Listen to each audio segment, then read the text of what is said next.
Thank you very much, ladies and gentlemen. I'm very grateful for that fantastic reception. Happens every time I walk into a lecture theatre. Tonight's speaker in the latest of our In Conversation series is Jacob Rees Mogg. He's been the MP for North East Somerset since 2010. He's a member of the Exiting the EU Committee of the House of Commons and head of the European Research Group. He is also, and I suspect this is at least in part why you're here, currently the bookies' favourite to be the next Conservative leader.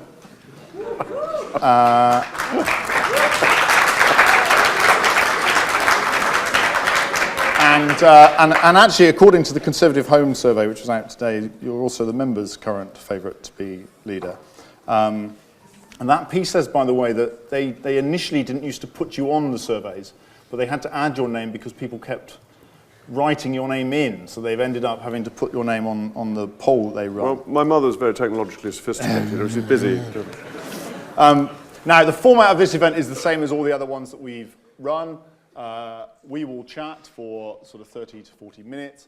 You will grow increasingly frustrated at my inability to ask a pointed question, and that I resemble Jimmy Young. Some of you will remember far more than Jeremy Paxman. After that point, we will throw it open to you, and you can ask the pointed, laser-sharp question that you've been preparing for the last 30 or 40 minutes. So let me start, first by pouring you a drink, and secondly, without giving away any secrets, and about other people we've invited to this series to speak. You're the only one we've had to employ an overflow lecture theatre for, and you're the only one where the event sold out within a couple of hours. What is it about someone who's been an MP for 7 years and never held ministerial office, or even been on his own party's front bench, that draws a crowd like that? Well, I put it entirely down to your organisation and the fact that people want to come and hear you. And that as the series has grown, more people want to come along.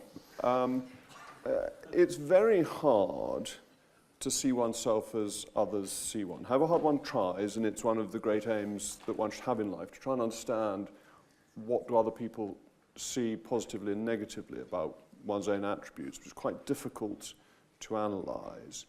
And so the honest answer is I don't really know why people want to come. I can only guess. And my guess would be the hope that I might say something slightly controversial, but perhaps most importantly, that I'll say what I think. And therefore, if you ask me a question, with a bit of luck, I'll answer it without particularly thinking whether spin doctors would think that was a good answer or not. And I have a feeling that there is a desire in politics for less controlled answers, more straightforward answers, that people can then engage with and argue back about. I mean, I'm very flattered that there are protesters outside. That's great, because they want to engage in political debate. And that's really important, because I think my arguments are good arguments. And if I can engage in debate, I might be able to persuade people that conservatism is worth supporting. Okay, well, we'll see if we can hold you to that answering questions as we proceed through for the next hour and a bit. Let's talk about the protest outside, because you are simultaneously maybe the most popular speaker we've invited to come along in the series since we've been running it for a year and a bit. But you're also the only one that's attracted a protest. So if I read to you the leaflet that was circulated from the Socialist Worker Student Society, you are apparently on the most reactionary wing of the Tory party. You're against abortion even in case of rape. You've been a staunch opponent of gay marriage. You're against the rights of EU nationals to stay. You voted against laws to promote equality and human rights. And you're a warmonger who voted against investigations into the Iraq war. It goes on. To be fair, it goes on quite a lot. I'll paraphrase. But this is our campus, it says, and we shouldn't be inviting politicians who are against the welfare and freedom of our diverse student and staff body. You're not welcome at Queen Mary as a pro-LGBT, pro-choice and anti-racist campus. And then there's a picture of you in a top hat. do you recognise, when you say that you sometimes struggle to see people as others see you, do you recognise yourself in that description? Well, I'm sorry I didn't wear a top hat. I didn't realise it was compulsory. Had I done so, I'd obviously brought one along. Some things they say are simply wrong. That when you come to EU citizens, I said during the referendum campaign that I thought we should say, regardless of whether, what point we left, that anyone who was here legally should be welcome. And I actually think this is really important because, to my mind, people who have left their home and left their family, moved hundreds of miles to a country where they don't speak the language, to work hard and contribute to our society, and did so lawfully under laws we had passed, should be admired and respected, not treated as if they're not welcome. So European member state citizens who have come to the UK, we should admire and value and protect all their rights. So on that, it's simply wrong. On the inquiry into the Iraq War, there was one vote in Parliament when I was there, whilst the Chilcot inquiry was already going on. It's on theyworkforyou.com, and there were lots of votes when Tony Blair and Gordon Brown were in charge, which Labour routinely voted against. I was all in favour of an inquiry into the Iraq War. I'm not a warmonger. I've had grave doubts about what the government decided to do in Libya and in Syria. And so I think it's just, some of it's just mere abuse. But do I believe in the sanctity of life? Do I believe that life begins at the point of conception? Yes, very strongly. I do believe that.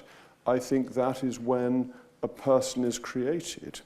And that if you believe life begins at that point, then can you really say it's reasonable to take it? I don't believe in capital punishment either, for exactly the same reason. I don't think it's right for the state to take life. Of all the things I wanted to talk to you about, the one that I was absolutely determined I was not going to raise, because it seemed to me it had been covered remorselessly in almost any interview I'd read with you over the last couple of years, was the nappy thing. but almost everybody I've said, I'm doing this interview with Jacob, they've said, oh, what about the nappy? So it has clearly struck a chord with people. And as I understand it, your position is that despite having 6 children, you've never changed a nappy. And that's because, in your view, that's the nanny's job. And the nanny would be disgruntled with you were you to attempt to change a nappy, because that's her job and you wouldn't do it very well. Is that a fair summary? It's slightly more nuanced than that. You must bear in mind, the nanny we're talking about is my nanny, who's worked for my family for 52 years and still pretty much thinks of me as one of the children she's looking after. So nanny's views of these things are quite firmly held. You'd be amazed by how many men I've spoken to have either said to me, they've never changed any nappies either, or lucky me. I do recognise that I'm in a fortunate position, but it's absolutely true. Nanny would not think it was a good idea for me to be changing nappies. She thinks it's her job, and people do take a pride in their job, and I think it's important not to interfere in other people's roles. But does that mean your wife hasn't changed a nappy either? Oh, no, my wife's definitely changed lots of nappies. You'll see where I'm going with this. Why is it okay for your wife? I mean, I understand the argument that says we employ the nanny changes the nappy. But why is it okay for your wife to do it, but not for you to do it? I'm not sure nanny's too delighted that anybody other than nanny changes nappies, but it's simply the practicalities of life. But bear in mind, I'm not in a great deal of the time. I'm coming and doing things like this. It's not as if I'm at home 24 hours a day, whereas my wife is a stay-at-home mother. You also said in one of these discussions about the nappy, you said, I've made no pretense to be a modern man at all, ever. A sentiment I understand, but objectively you are a modern man, aren't you? I mean, we are actually almost identical ages. I'm a month older than you. And I have to say, I'm loving this, because most of my life I feel very crusty and old, and I'm now in the role of a sort of metrosexual hipster, which But you are, we are modern men, aren't we? You can't pretend to be a throwback to the 18th century. We are of the age that we are in. And I will confess my cover was pretty much blown yesterday when I was at the DEXU Select Committee. And I looked down at my suit and saw that it was absolutely covered in my 2-year-old's breakfast, that I had made the mistake of picking him out of his high chair. And really, I don't know how Nanny allowed me to do this, and I got permission, but nonetheless. And all his breakfast had appeared on my suit. So inevitably, we are of the era that we are and can't live in a different era. I think what I'm really trying to get across by saying I don't pretend to be a modern man is I don't pretend to be anything other than what I am or who I am. That there isn't a facade that I'm putting forward, and that if we were sitting at home and having this discussion, my answers would be exactly the same. It's not something that I bring out for when I come to Queen Mary's College. Maybe a few questions about Brexit, not least because you were in the news today on this subject. At Questions today, you made the claim when asking the ministers that Charles Grant of the Centre for European Research had said that officials in the Treasury, these are your words, have deliberately developed a model to show that all options other than staying in the customs union are bad, and that officials tend to use the model to influence policy. Now, Charles Grant of the Centre for European Research has flatly denied he made any such allegation, and the audio of the meeting at which he's supposed to have said this has now been released, and he clearly doesn't make that allegation.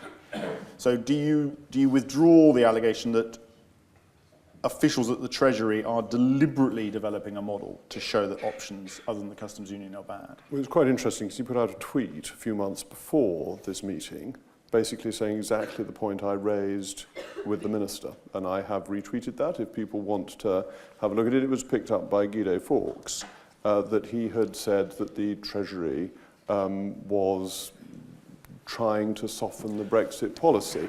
And so I had heard this rumour, and therefore I asked the minister, because it was at a meeting the minister was at.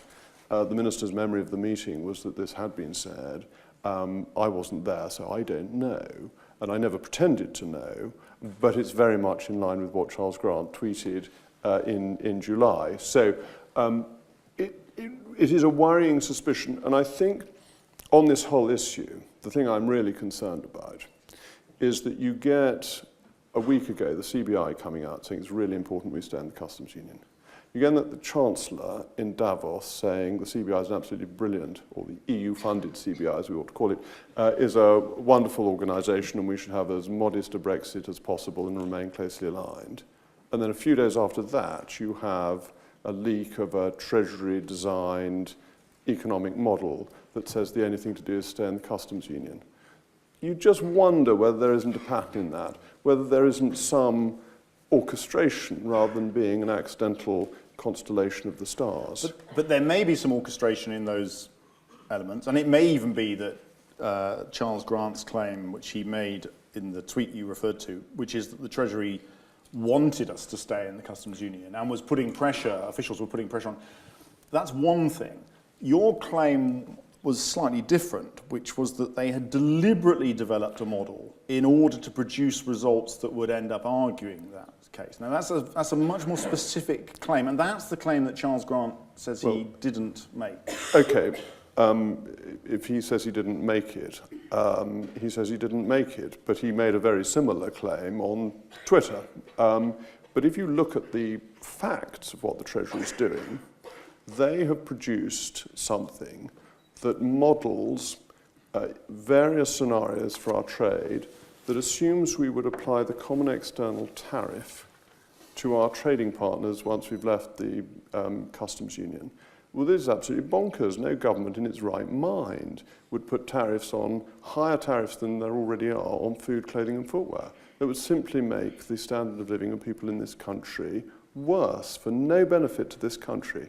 Why would any government do that? So the underlying assumptions of what the Treasury is producing its forecast based upon are designed to produce a bad outcome from the forecasts. It's exactly what they did prior to the referendum, so it is of a piece. So what Charles Grant said or didn't say at a lunch doesn't really matter very much. And I never claimed to have heard it. No.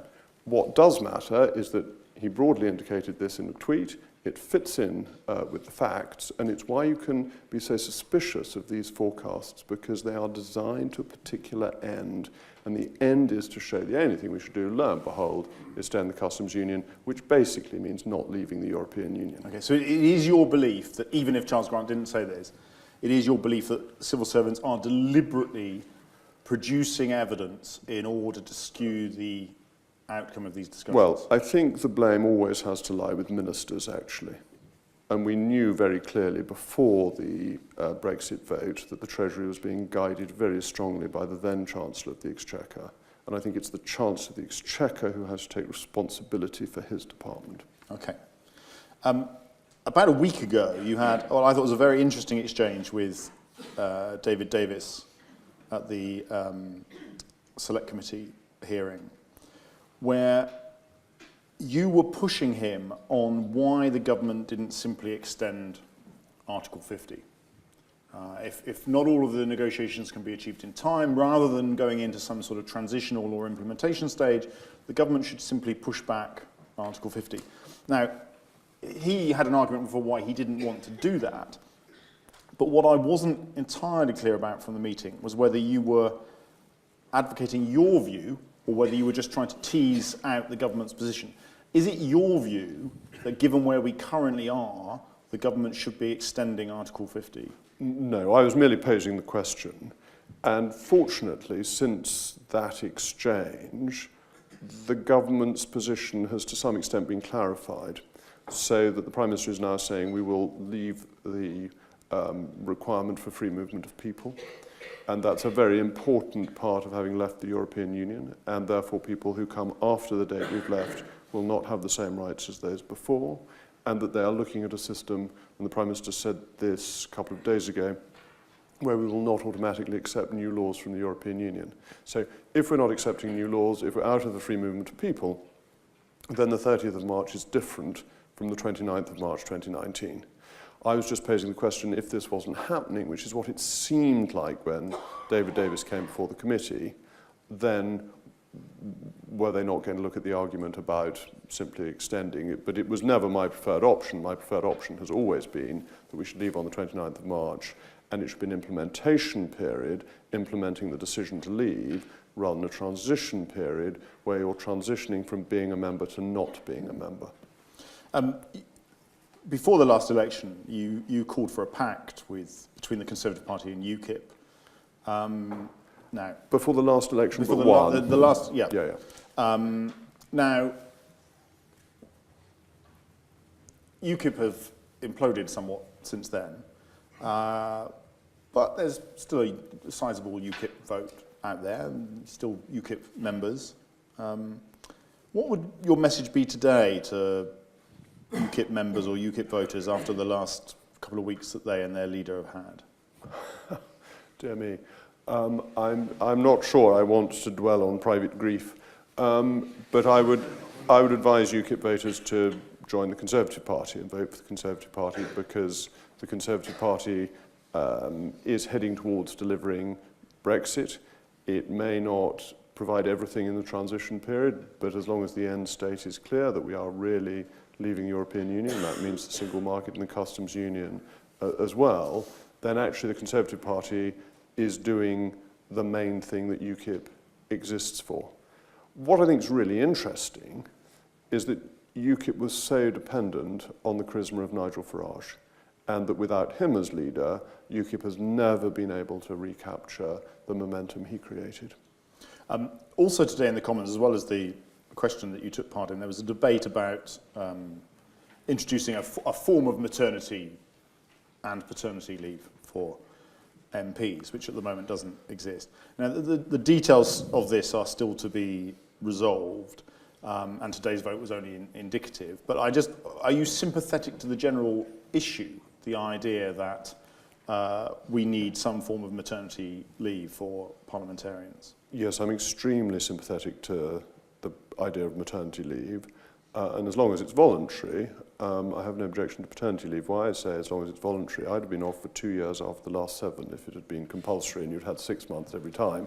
If it had been a year every time, I'd been off for 4 years out of 7, and I wouldn't have been much of an MP. And I don't think you should set it in such a way as that MPs feel that they've either got to be an MP or to have children.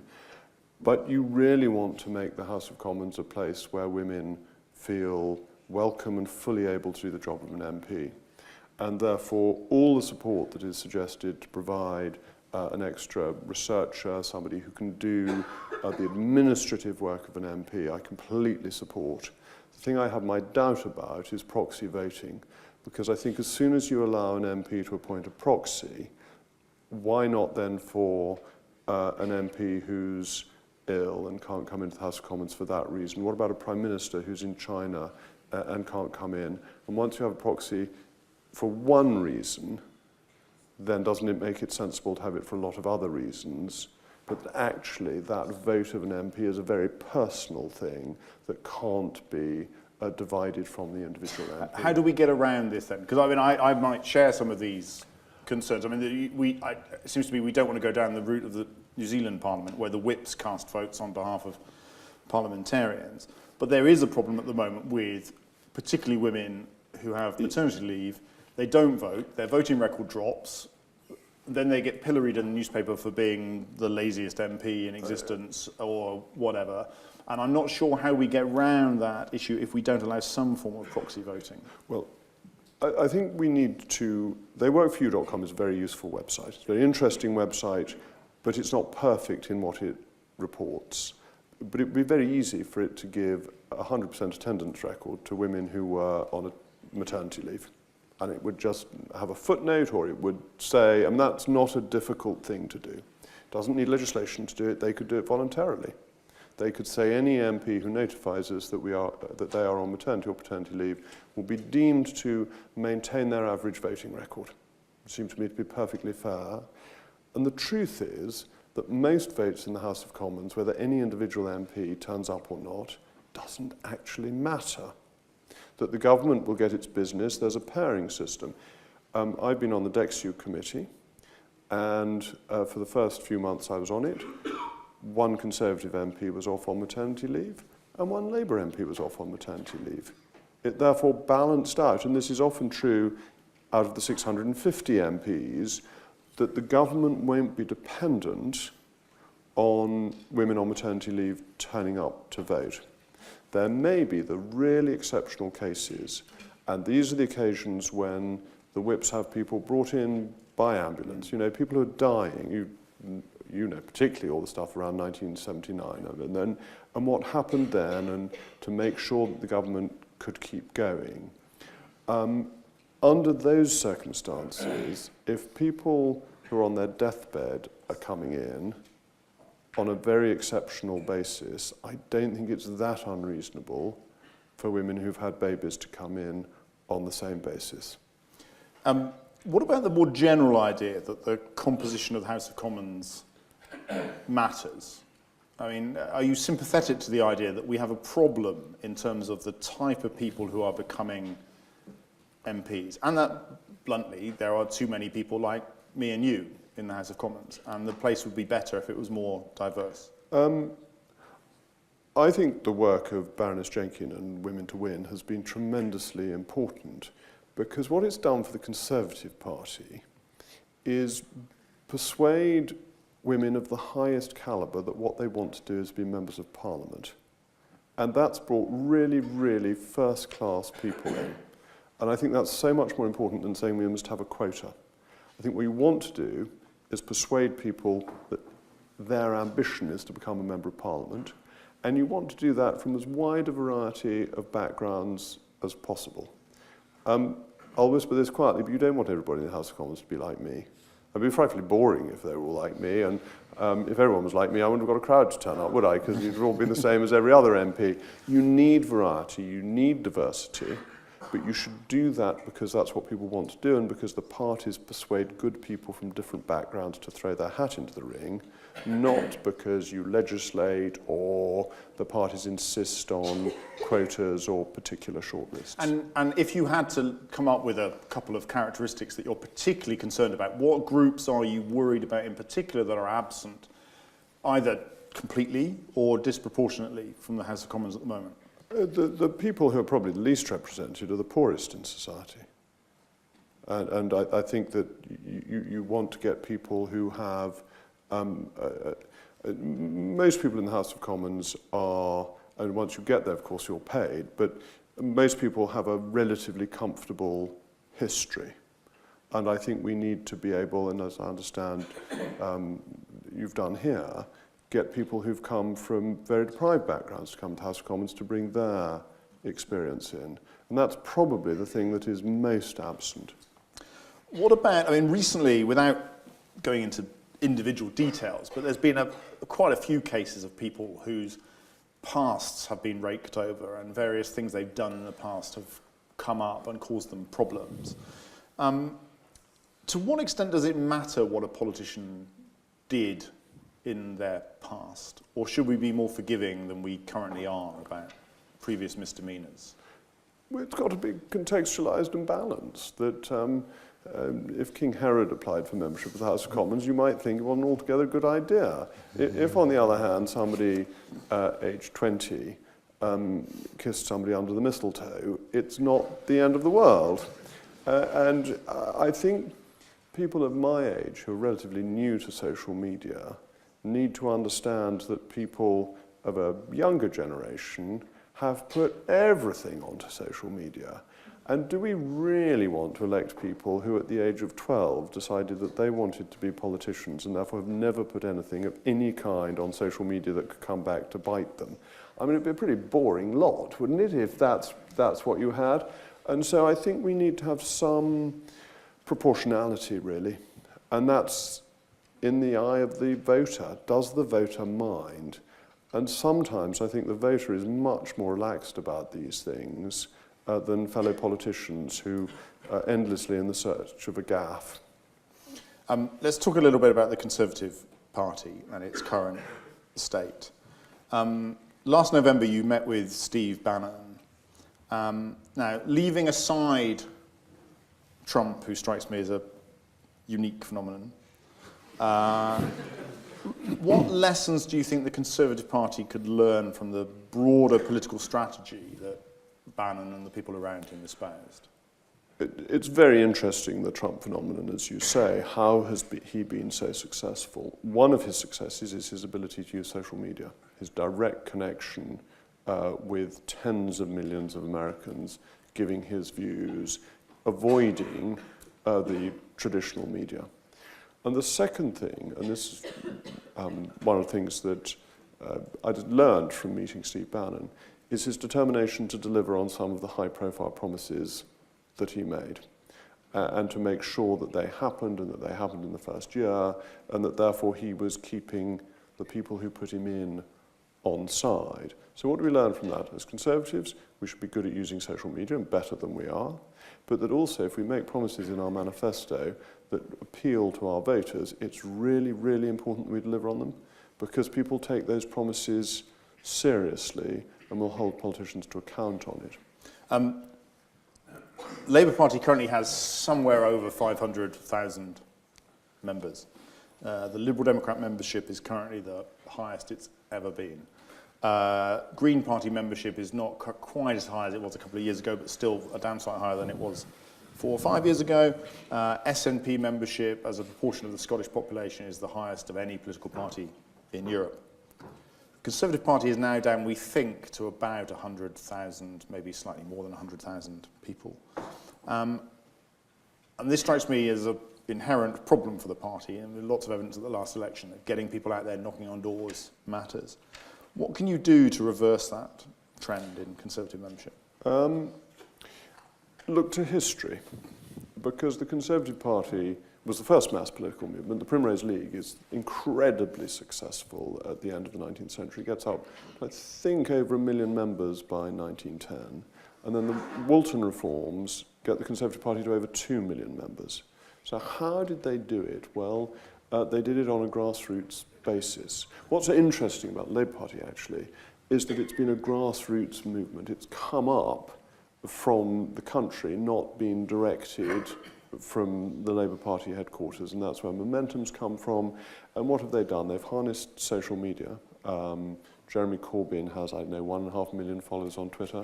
The Prime Minister has 400,000. So they've been more successful at doing that. They were more imaginative about social media in the last general election, and I think that's how you connect more broadly with society rather than with the Conservatives' relatively ageing membership. What else do? You get out and talk to people. That I think one of the things we haven't been doing, that we were discussing before we came in, Sam Jima came here, and that's really important that politicians should be out and about meeting voters. In the general election, it was very controlled, that the Prime Minister was kept in a bubble to keep her away from voters, and whoever advised on that was making a mistake because it made the politicians remote. But you have to get oomph to the local party so that people feel there's something on the ground worth doing, why they want to get out in the rain and deliver a leaflet, but it needs to be more than that. You need some invigoration, some excitement, some feeling that being a Tory member can change the world, that you contribute to policy rather than just being expected to tramp the streets. And so I think we need to create an excitement about it, an energy about it, and we need to talk to people more. I mean, one of the few powers that Conservative grassroots members still have are exercised in leadership elections. Although not at this stage, but the first stage of any leadership election in the Conservative Party at the moment would be a vote of no confidence in the Prime Minister triggered by letters sent by MPs to Graham Brady, the chair of the 22. Have you signed a letter to Graham Brady calling for a vote? No, I haven't. Are there any conditions under which you would do that? Not as long as Mrs May is the Prime Minister, no. I would not sign a letter calling for her to go. I think the Conservative Party gets itself into an awful muddle with leadership elections, that they create an enormous amount of bitterness and very rarely leave you better off than you were before. I think it took the Tory Party 20 years to recover from the decapitation of Margaret Thatcher. And I think that... You could argue it still hasn't. You could argue that. It's not an unreasonable argument, actually. And 20 years was a relatively arbitrary cut-off. And so I think that Mrs May has set out clearly what she's aiming to achieve with Brexit in her Lancaster House speech, Tory Party manifesto, slightly watered down by Florence, but not impossibly so, something that people like me could live with. And it's worth supporting her to do that and recognising some of the difficulties that would be faced by any leader with a very small majority. That it's all very well saying there should be the smack of firm government, but if the smack of firm government comes up with a parliamentary defeat, it doesn't look strong, it looks weak. And the Prime Minister every day and the Chief Whip have to balance whether they can get something through the House of Commons. And if they can't, they're better off not proposing it. So in the event that there is a vote of no confidence, you would support the Prime Minister in that? I'm supporting the Prime Minister, yes. In the event that she did not, either stood down or was defeated in such a vote and there was a vacancy, to return to what we were discussing right at the beginning when the Conservative Home website discovered that you were currently the party member's favourite. Your line on this, as I understand it, is there is no vacancy. But you could follow General Sherman, who famously said, if drafted, I will not run. If nominated, I will not accept. And if elected, I will not serve. I mean, you could rule out the possibility that under any circumstances would you run for the Conservative leadership. I think, once again, one can look at history. No leader... Well, General Sherman is a historical figure. Indeed. And tanks have been named after him. But I'm a backbench member of Parliament, and in government, no backbencher has ever gone on to be leader of the Conservative Party. It has happened in opposition. But in government, the Conservative Party, since Stanley Baldwin, has always gone for somebody who has been Chancellor, Foreign Secretary, or Home Secretary. And the reason for that is that it used to be chosen, as you know, by the magic circle, but is now chosen by parliamentary colleagues, and they always go for a senior cabinet minister. So I think it's better, rather than dealing with what I might say or not, to deal with the practicalities. And the practicalities of the backbench MP, it is very hard to see how I could be a candidate of any seriousness. No, it's not. It's very easy to see how you could become a candidate. Because the rules now are different to the rules in 1963 or 1955, and so it would be very possible for you to become a candidate. You would merely have to be in the last two of the parliamentary party and then go out to the grassroots, where you are currently the favourite. So it's very flattering to be the favourite of the grassroots. I'm genuinely that I greatly appreciate the confidence that people are showing in me, and I hope I can use that to advance the political ideas that I believe in. But you have to be voted through by members of Parliament, Conservative members of Parliament, to get to that last two, who expect to be voting for a minister. And that's where history's always been. So, okay, so you, in which case, were you not to be a minister, and then obviously in a few years' time you may be a minister, but were you not to be a minister, you wouldn't stand, because there would be no point in you standing? I can see no circumstances where a non-minister would be likely to be a serious candidate. Okay. Well, final couple of questions, and then we will throw it open to the audience. You did an interview the other day in which said you'd never been to IKEA. And how many of you thought I was regularly in IKEA, if you thought about this at all? I'm not Mr. Flatpack. McDonald's. Have you ever been to a McDonald's? I have. I actually quite like McDonald's. Weatherspoons. Have you ever been in a Weatherspoons? I've been to a Weatherspoons, yes.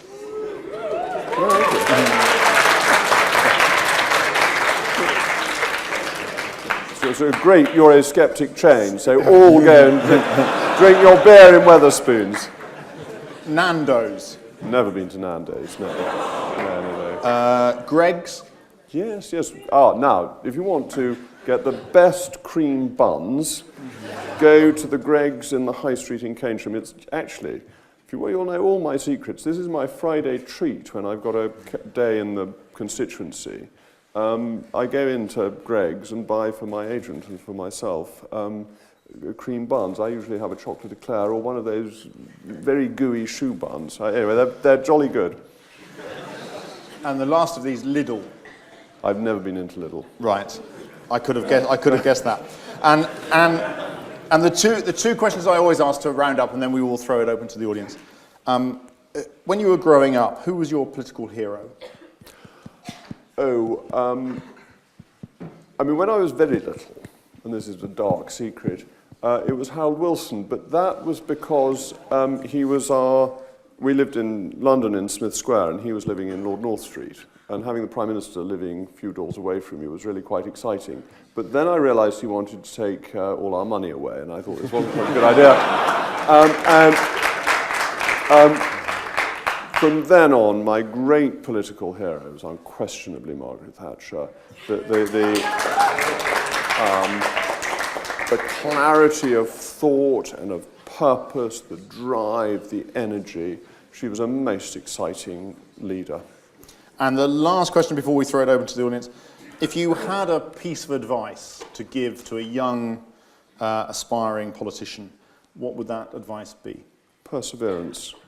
When I was applying for seats, I lost count of the number of seats I applied for. And by the time I was applying to North East Somerset, Conservative Central Office was absolutely desperate to stop me being selected. And that if you want to get on in politics, you can, but you have to keep going. You have to throw your hat into the ring again and again and again until people get bored of throwing your hat back at you. And that would be the advice I would give really strongly to all of you. People I knew at university, cleverer than me, more political than me, all those qualities that would have made them brilliant MPs, but not perseverance. And if you've got perseverance, then you will get through into the House of Commons. Okay, well, we're going to take questions from the floor. We're going to take questions in groups of 2. And because there's an overflow room, in a minute I'm about to check tweeted questions, and I will throw some of those in that may have come from the overflow room. So if I'm looking down at my pad, I'm not ignoring you. Just one thing. Last week, or whenever he was here, 2 weeks ago, Sam Jima had the crazy idea that he wanted to hear what you thought. I thought it was a ludicrous idea when he expressed it to me. In order to get through as many questions as possible, let's have one sentence that ends with a question mark, please, in each question, and then we can rattle through as many, and I'm sure Jacob Rees Mogg will be brief in replying as well. So, first one is this chap here with the sort of burgundy top and the black hair, and I'll take this woman down here, please. Yes, you, yeah.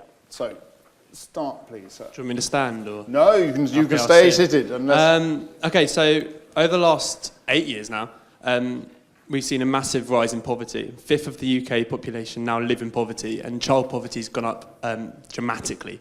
Do you agree that this is an absolute disgrace? Do you agree that this has been caused by Conservative Party policies, and what would you do to change the situation? And... we'll get through more if we don't applaud the question. And now the woman, yes, please. Hi, Mr. Mogg, Rees Mogg. It's Brenda from Bristol.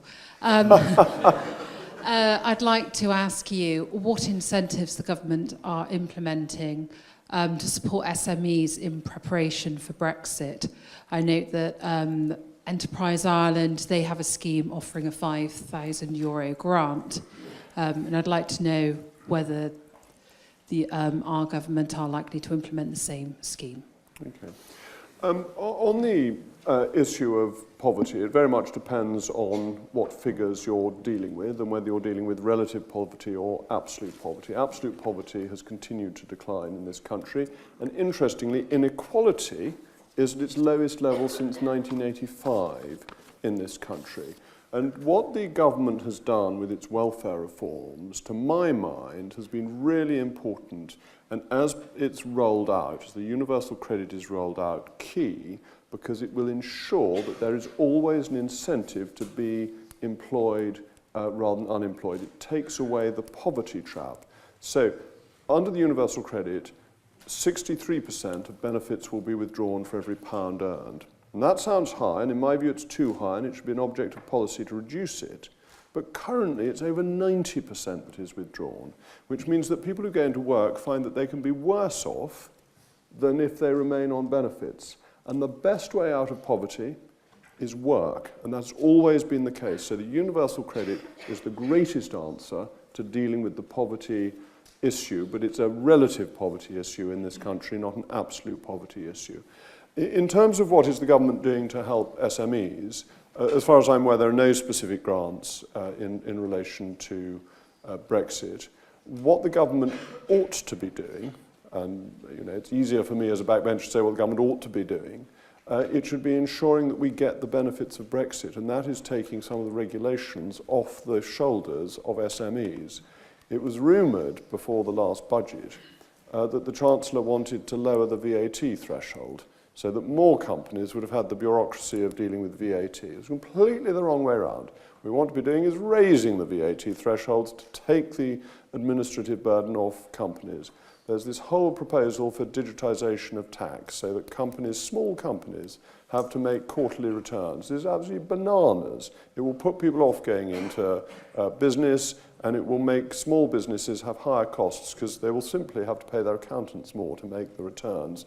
So what I would like to see us do is stop thinking of silly regulations that will make life of SMEs worse, and then once we've left the European Union, and that relates to the VAT threshold, which we can't put up until we've left the European Union, look at ways of easing regulations on SMEs so they can get on with the business of doing business, which is what they want. Okay, I'll take the woman in the front row, one of my former students, always welcome back. And the chap in the sort of orangey shirt there. Yes, please. Mr. Rees Mogg, I just wanted to ask you a quick something about the motion that was passed last night on restoration and renewal. Do you feel like, due to the fact that Parliament voted for a full decant, albeit temporary, do you feel that this could have a severe short-term and long-term effect on our well-evolved parliamentary democracy? Is there a risk that it may never return back to normal? And is Parliament, particularly the House of Commons, massively underestimating the impact this could have on our Parliament and how it functions? Yeah, please. Hi. In a hypothetical situation where you become Prime Minister in 10, 15 years' time, would you hold votes to change laws on same-sex marriage and abortion, or do you think they've been decided already and you just leave them as they are? And on that subject, because I said I'd take some questions from social media from people in the other overflow room, someone has explicitly asked, would you stand under a Conservative leader who was pro-choice, pro-gay marriage and pro-trans rights in order to stop Jeremy Corbyn getting into Downing Street? Okay, I'll answer all three of those questions. The first question on restoration and renewal. I was on the committee that looked at it, and the reason I voted against the motion yesterday was I think we need to start again on the basis of which we're doing it, because we voted in favour, and I agreed to this, to full decant on the basis that a temporary chamber could be put up in Richmond House, in the courtyard outside Richmond House, which would have been relatively cheap. It turned out that the people who had given us thousands of pages of report, these really expensive consultants, got their measurements wrong by 16 feet and 4 inches. And therefore they've got to knock down the whole of Richmond House and rebuild it, other than the facade which is listed, so it's even more expensive than just knocking the whole thing down. I then discovered today that the same approach had been done with the Elizabeth Tower. In the Elizabeth Tower, the price has doubled from 30 million to 60 million, and they were going to put a lift in it, but they've now discovered that the tower would have to be widened to do that because the height is so high that the coil that you need to wind the wires round that pull the lift up. I mean, I'm not an engineer, so forgive me if this is the ABC of engineering approach. They'd have to widen the tower to fit it in, which they can't do. So we get cost estimates that are completely wrong. We get facts, simple facts. It is not difficult to measure the side of a courtyard. And then we decide to spend £4 billion on the basis of wrong facts. And I think that's a great mistake and the wrong way to treat public money. To the heart of your question, there's a wonderful line of Winston Churchill's, which I paraphrase. He said, "We make our buildings and then our buildings make us." Part of our constitutional system is the chance that we started the House of Commons in St. Stephen's Chapel and therefore were opposite each other. And that is why the debates are as they are. That's why we've got a two-party system. That is why we have an adversarial system. If we'd remained in the chapter house in Westminster Abbey, which is in a circle, our political life would be very difficult. So yes, there is a worry that if we move out and we move to some strange auditorium, we may find that we never move back and it has political consequences. On the two questions on some of the broader moral issues, the country has made up its mind on these issues. I have my views as a practicing Catholic, and my strongest view is on the issue of life, and that the point that life begins at conception and ends at natural death. I'm also opposed to capital punishment, as I said earlier, but also to euthanasia. I don't think it is right for the state to take life. And I think there are very practical reasons on the euthanasia issue as well. But the law is the settled opinion of the country. I may wish it were not so, but I'm not going to change that. I have no ability to change that. Would I serve under a Prime Minister who took a different view from me? Yes, of course I would. That Theresa May does not hold these views. I don't actually know in detail what her views are, but I am happy to support the leader of the Conservative Party because all these votes are free votes. They are conscience votes. And the conscience of the country is not in the same place as my conscience. but I believe in freedom of conscience and I believe in democracy, and that therefore, if that is the state of play, that is something I accept. And it is for the country at large to decide these issues, and that's where they've been decided. So no, I'm not seeking to impose my conscience on the rest of society. I understand that answer, but were you in the hypothetical situation that the questioner asked to be Prime Minister, whilst you couldn't impose because other people have views as well, you would not exactly be in a weak position, and you could at least guide and nudge to reopen some of these questions. And presumably, since these matters are so important to you, it would be an abdication of responsibility were you not to try to reopen debate on some of these questions. I think you've got to be realistic about what you can do in politics. Margaret Thatcher was a strong believer in capital punishment, and she tried, as Prime Minister, to nudge people back in favour of capital punishment, and they would not be nudged. And the House of Commons consistently voted against it under her leadership. The Prime Minister's authority over the moral questions is very, very limited, and quite rightly, we don't want to live in Iran, and I don't see myself as being an Ayatollah. And so I have my views. I think they're very important, and I don't back away from them. Don't misunderstand me. I'm not saying that I think my views are wrong, but they are not the law of the land, they are not going to be the law of the land, and it is quite right that other people's conscience should determine equally with mine, but mine as one conscience against many. Okay, let's take some more from the floor. I knew we'd have hands flying up. We'll take the woman about 4 rows down, with the burgundy top, please. And I'll take this chap here, right, there. Yes, please. No, don't look around. Yep, you. Yeah. So, please. Hi. I'd like to ask you about where you stand on the indefinite detention of asylum seekers, hundreds of which are kept in detention centres, 13 of them they're survivors of rape, of FGM, of human trafficking, and a lot of and there's been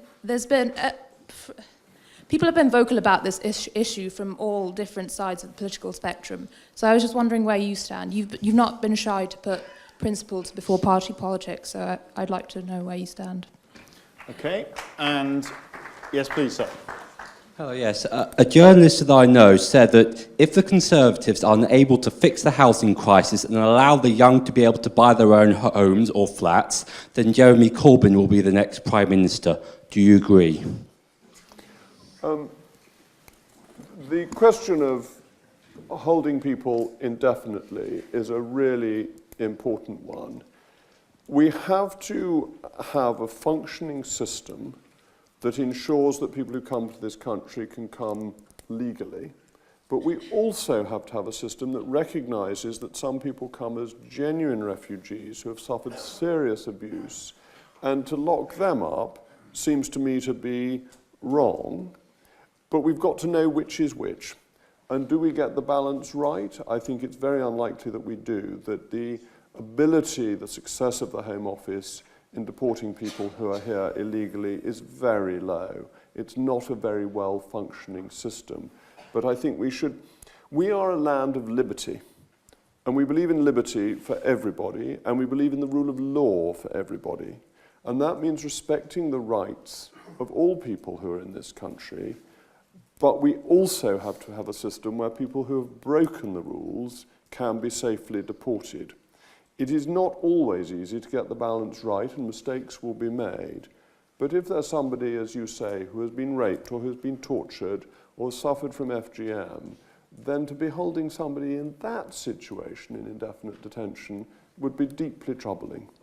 On the question of housing, this is the real challenge for the Conservative Party. And one of the things I think most strongly as a Conservative is that what we're there to do as a party is to deliver as much of what people want as is possible and to take obstacles out of their way. I think, ladies and gentlemen, you make better choices about how to lead your life than I can make for you. I don't believe in the socialist approach that the collective is more important than the individual, and I don't therefore believe that you should be nudged to lead your life in the way that I think is good for you. And when you do opinion surveys, and this goes back to the introduction of the Town and Country Planning Act in 1947, as to what people want, 80% say they wish to live in houses with gardens. And it seems to me that is what the government ought to be delivering. Not tower blocks, not houses with no garden, not incredible dense housing, but housing with gardens. And to do that, as Conservatives, we have to challenge some of our supporters who have been saying we can't build on this space and that space and the next space.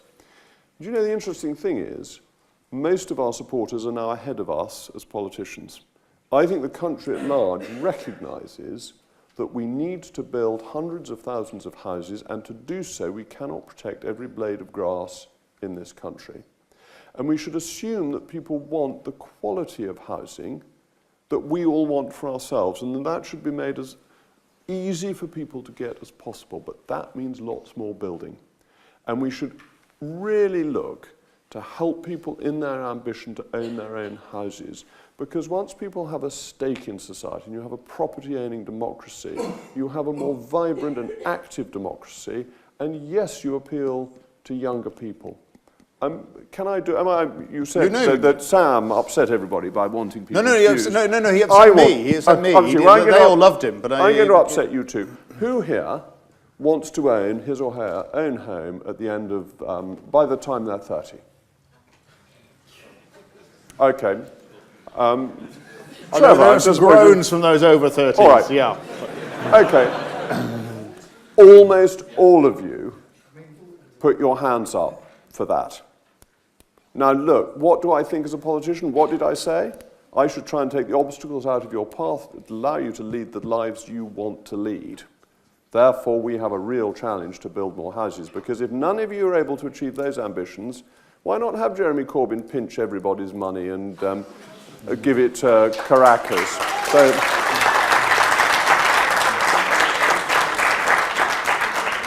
Okay, right. So, can we have a microphone for the lady with the glasses about 5 or 6 rows back, with the grey top and specs? And then we'll have the chap, the row in front, the ginger-haired chap as well. Yeah, yeah. See, there is an advantage to it. There is an advantage to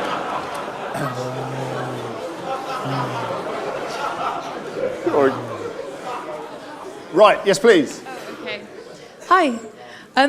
So you and some of your colleagues use your Christian faith to justify your stance on certain issues and topics. But when you look at the Gospels and what Jesus taught, there was such an emphasis on looking after the most poor and the most vulnerable and marginalised in society.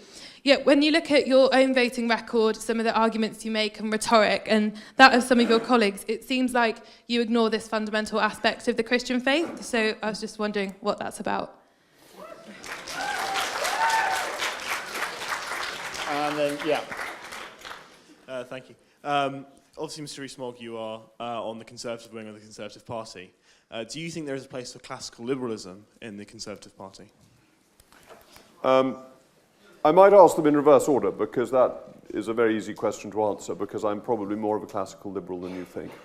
Certainly in terms of economic policy, and I am not on the authoritarian wing of the Conservative Party in terms of law and order, and I believe in our ancient liberties, which I think are of great importance: the protection of trial by jury, the presumption of innocence rather than of guilt, the protection from unreasonable searches by agents of the state, the requirement, I've been very sympathetic to the pro-Europeans on the issue of Henry VIII clauses, because I don't think the executive should have power to tell us all what to do without any say-so of Parliament. So I'm more of a classical liberal than I might want to admit to myself, but certainly than some of you may think. To come to the question of Christianity and the teaching of the Gospels, and your basic question, am I a Pharisee? Which I think is a very interesting point. I believe that conservative solutions help the poorest in society most. Okay, let me tell you what I want from Brexit. I want us to take tariffs or food, clothing and footwear. Food, clothing and footwear make up 21% of the average family's budget. But for the poorest in society, that is a higher percentage, inevitably. The average tariff on clothing and footwear is about 11.5% plus 20% VAT.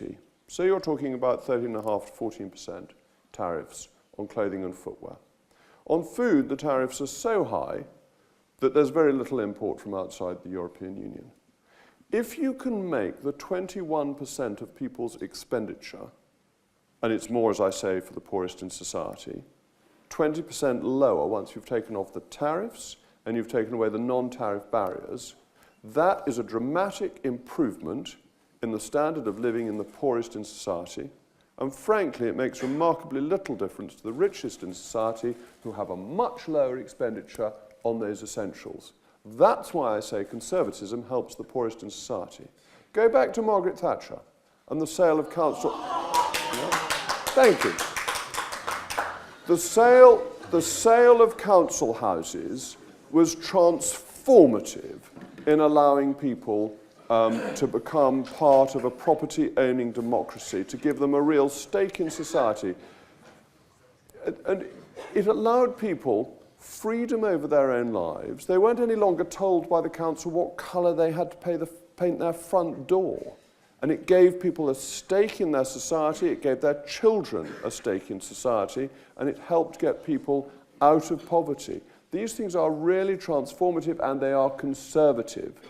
And I have never thought that you make the poor richer by making the rich poorer. It doesn't work. It's been tried and it fails. Capitalism actually lifts everybody. And if you don't believe me, okay, if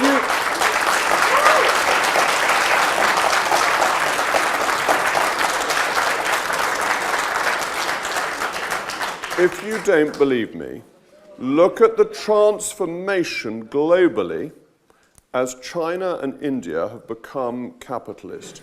If you go back to 1980, over 50% of the world was living on under $1 a day. This is now under 20%, and it's almost entirely down to China and India have abandoned socialism. And that has lifted the poorest in the world standard of living. And those of us who are capitalists should be really proud of that, because that is a capitalist success.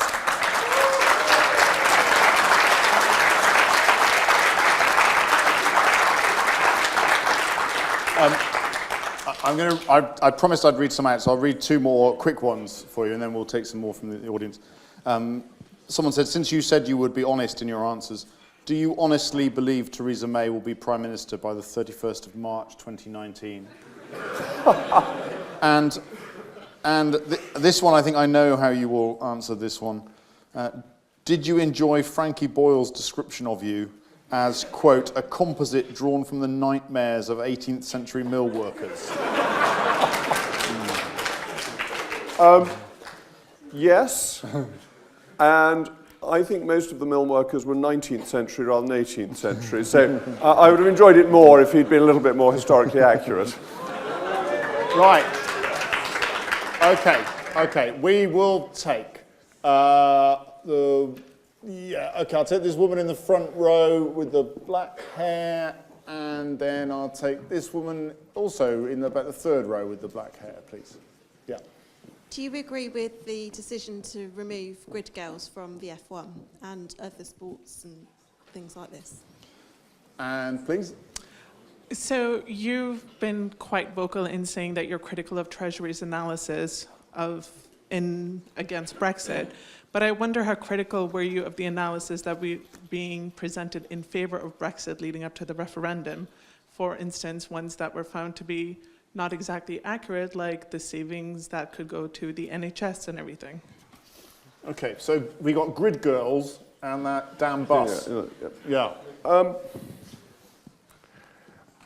It's a really interesting question, because I believe in a free society where people should be free to do what they want, and that it's therefore, I think, not an area where the state should say yes or no.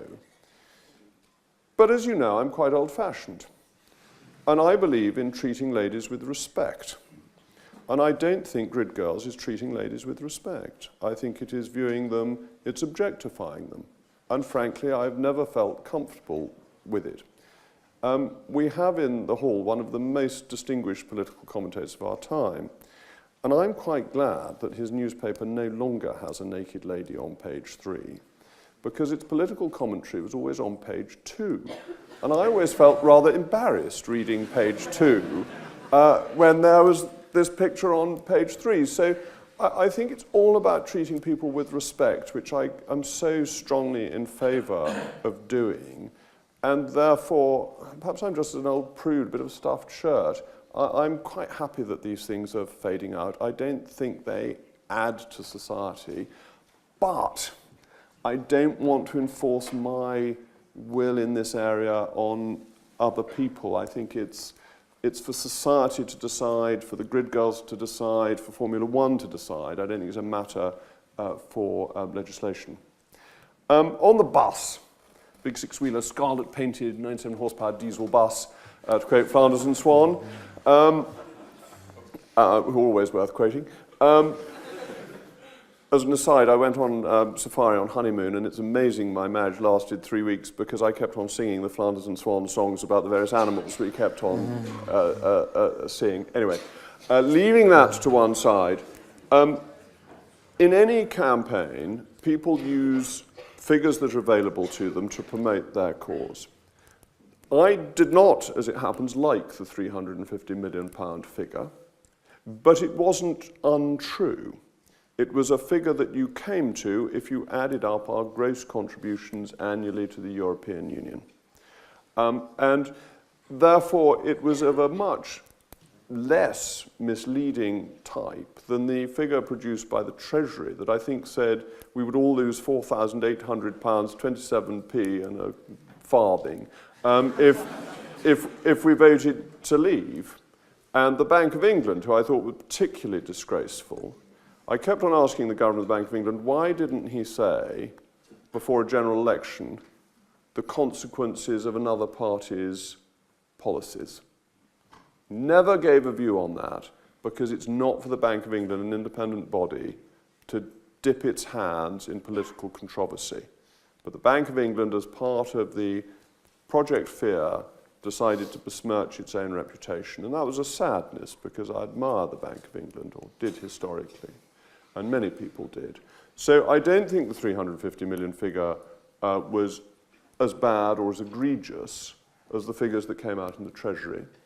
And I think the Treasury abused its official status and the money, our money, taxpayers' money, to campaign on one side rather than the other. And I thought that was completely improper. At least the slogan on the side of the bus was paid for by volunteers, by donors. It wasn't taxpayers' money paying for that. The junk that was coming out of the Treasury was paid for by you, ladies and gentlemen. On that subject, and again, picking up a question that someone's tweeted, so Carney, presumably, you have no confidence in and should be replaced. That's your view. I think you're on record. I've said that before. I'll say it as many times as you like. Yes. But you say it again if you want. All right. Carney, delenda est. Yes. Yeah.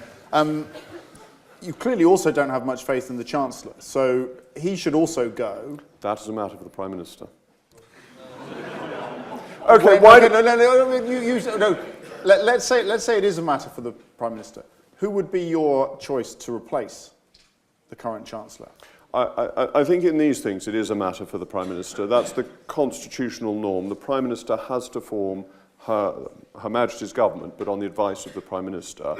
I have confidence in the Prime Minister, and therefore I think I shouldn't pick and choose this minister and that minister. I've made comments about the Chancellor. I think he's become a semi-detached member of the Cabinet. I think he is freelancing and undermining the constitutional principle of collective responsibility. But just because the Chancellor undermines the Constitution doesn't mean that I should too. But he's not the only one, is he?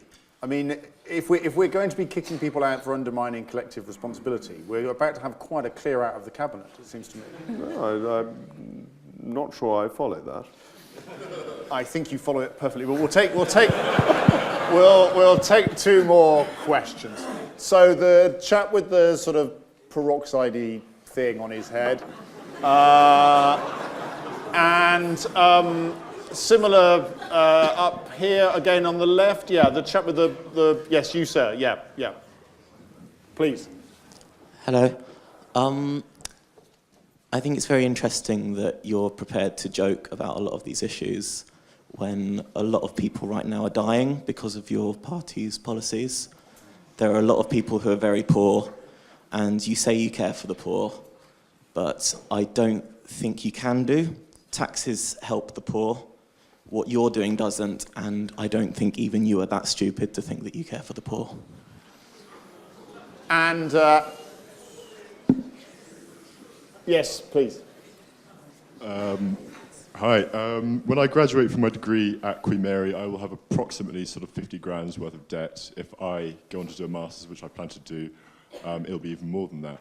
I'm also aware that your son is nearly done with his degree at Oxford, and I may be wrong, but did he have to take a student loan, and how does he plan to pay it off, if so? Do you think it's right that starting out in society, before you even take a job, there is inequality present? Okay. Okay, thank you.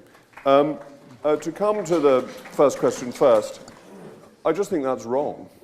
In every sense, that the welfare net in this country is a working one, that it provides a basic level of support for everybody, and that is quite right.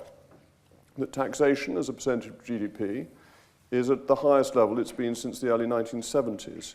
There's very little evidence that it would be possible to raise a higher percent of GDP in taxation, and that the top 1% of taxpayers at current rates are paying 27% of the total income tax take. In 1979, when tax rates were at 83% plus an unearned income surcharge that got it up to 98%, the top 1% of taxpayers paid 6% of total income tax. So lower rates, a thriving economy, provides more revenue for the government to provide the public services that people need. And that is economically demonstrable across the world. And I think this slightly hysterical talk about people are dying is belittling the argument. It's just not true. And to come...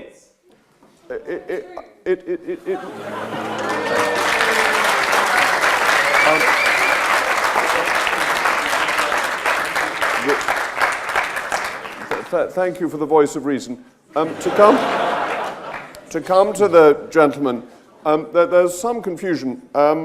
Though I happen to think all my children are extraordinary geniuses, my eldest son is only 10, so I'm not sure how he's about to complete his degree at Oxford.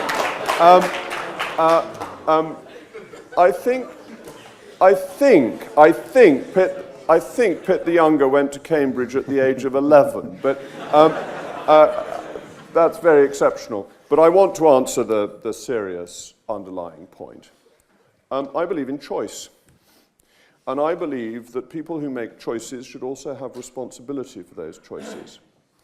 And if you have decided to come to university, and may I say a great and successful university that you are at, one of the leading universities in the country, you have made that choice, which will lead to you having higher earnings. Out of those earnings, you will pay back the cost of your education. If you don't pay for it, it has to be paid for by somebody else. And you may think it will be paid for by some mythical billionaire. It won't be. National insurance contributions start being paid by people earning about £120 a week. Do you think they should pay for the choice that you're making? VAT is paid by everybody. So what you're really saying is that poorer people than you should pay for your education when you've made the choice and you will get the benefit. I think you've made the choice and you should have the responsibility. But there are great protections. Until you're earning £21,500, you won't pay back. And that's going to rise to £25,000.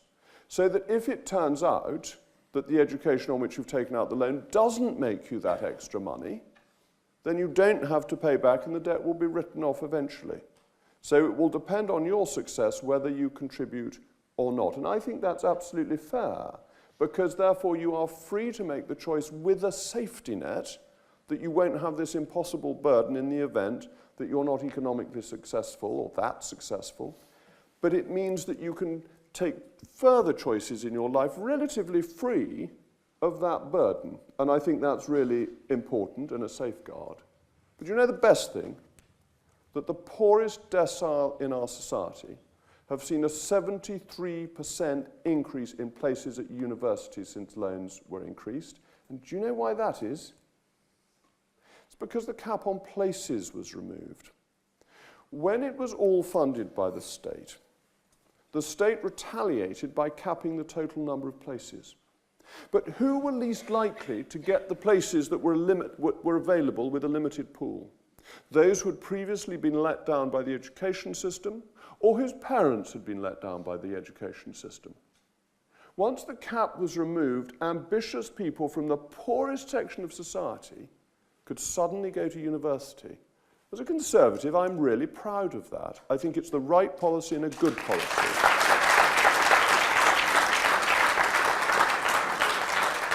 Okay, I'm very aware of the time, and I should just say that as soon as we've done this next round of questions, Jacob has to leave. So what we're going to do, let me make this clear. I'll take 2 more questions. I've got one on the pad as well.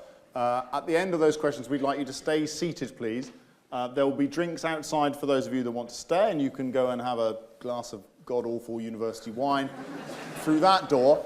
We will be leaving through that door, and there won't, I'm afraid, be time to do photos and all that sort of modern nonsense that some of you seem to like doing. So I'll take the last 2. I'll take the woman here, yeah, with the white roll-necked top, and I'll take the woman in the sort of black, with your hand couldn't be any straighter if it had a rod through your arm, with the black top there, please. Yes, okay, thank you. You said you would see yourself as kind of a classical liberal and that people should be free to act as they wish. And so I was wondering what your stance was on the criminalisation or decriminalisation of drugs.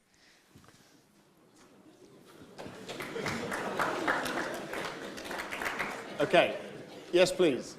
You've referred a lot to history throughout your talk tonight, and you also mentioned that the voters need to feel like the Tory party can change the world. I just wondered, can the Tory party change the world, or are you a party that promotes stagnation or maybe even regression? Well, okay, but as those are the last 2 questions, before I answer them, can I thank you very much for having me? It's been really interesting to come. Thank you for all the questions. I was told I would be put through the mill, and I think the questions have lived up to the billing. Thank you. But from my point of view, that makes it much more interesting. So I really appreciate that and the opportunity to discuss these issues. And Phil, thank you so much for inviting me. But to come to the 2 questions, the legalization of drugs. I think the state should always be very careful about what it makes illegal, but that in the case of drugs, the onus of proof is on the side of those who want to liberalize. What do I mean by that? There has been increasing evidence, particularly with cannabis, that it has serious psychological effects on people. And I think the people who are in favor of legalization need to show that those effects are not there. I've always thought in politics you should have very clear principles, but you have to have a dose of pragmatism as well, and you don't want to take undue risks. So, to take another example, gambling. If we didn't have any gambling laws, I would be very reluctant to introduce gambling laws. If you want to set up a bookmakers, if you want to have a bet amongst yourselves, why should the state interfere? But we've got very strict gambling laws. And the thing I've discovered as a constituency MP is that by and large they're quite successful. And I've had people come to my constituency surgery whose lives have been ruined by gambling. And is it wise of me, however much I believe in liberty, to say that my ideological belief in liberty should risk people absolutely destroying their lives because I made gambling easier. And the same applies to drugs, that ideologically, I see very clearly the argument for legalization. But then I know that it ruins people's lives. So the onus of proof, I think, is on people who want to legalize to say this will not have risks, this will be secure, this will be safe, it will not lead to more deaths or more crime or more lives being ruined. And so, without denying the ideology, I think in day-to-day politics you have to have a layer of pragmatism on top of it. Conservative Party, is it the party of change? Well, I think the role of the Conservative Party is to keep what doesn't need changing and to change what does. And that's easier said than done. But that I don't believe in perpetual revolution. I don't believe in throwing over the tables for the fun of it. But yes, lots of things need changing and improving. And the Conservative Party, when it's at its most successful, is a real engine of change. The brief, I don't know how long I've got, but Disraeli, 1874 to 1881, transformative social legislation on housing, on water, on public health, all about improving the condition of the poorest in society. Harold Macmillan building 300,000 houses a year, and Winston Churchill lifting all the post-war restrictions that still remained. And bear in mind, the socialists wanted to keep rationing going on forever because they thought it was best determined by the clever people in Whitehall. Douglas Jay said in 1947, the truth is the man in Whitehall really does know best. That is the antithesis of what I believe. The Conservative Party did its best, frees people up, and helps the condition of the poorest in society. Margaret Thatcher, transformative in terms of freeing the economy from detailed regulation, stopping the trade unions, ruining people's lives by the closed shop, by mass picketing, by all the bullying that went with that. And that's our challenge. What should we be doing now that liberates the people and helps them lead the lives they want and encourages that change? And I think it's housing, I think it's taxation, and I think it's lowering the price of food, clothing, and footwear once we've left the European Union. And there are really important changes we can make based on our idea. There's one simple idea, ladies and gentlemen. You know better how to lead your life than I know how to lead it for you. And therefore, you should be left to lead it for yourself, and I should take obstacles out of your way rather than pretending that nanny knows best. The only nanny who knows best is my nanny in personal circumstances.